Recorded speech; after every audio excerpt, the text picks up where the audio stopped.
whenever you look at any refrigeration system and you're trying to figure out like what's what on the refrigeration system, first thing you look at is the compressor.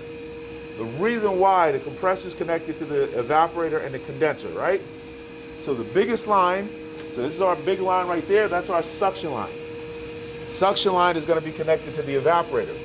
The second reason I know that's my evaporator is insulation. So I have insulation on here.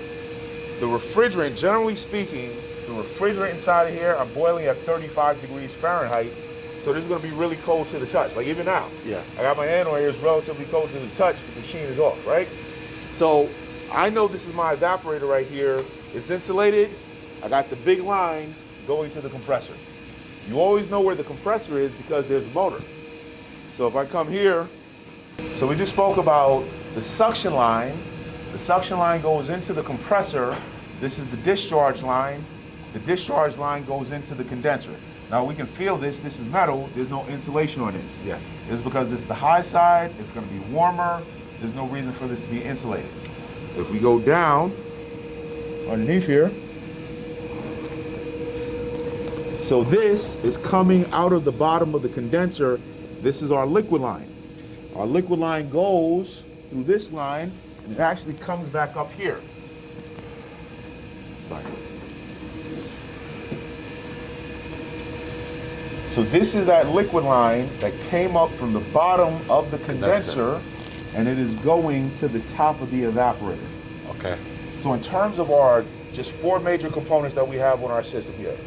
Number 1 is going to be our compressor. Number 2 is our evaporator. Number 3 is our condenser. The last thing is the metering device. On this particular machine, that is the metering device. A lot of older machines of this type, you would see the metering device like underneath. Yeah. I guess they figured it's easier to put it at the top there if you want to service it. Okay. So you can actually see that's an actuator. Yeah. So we have this actuator right there.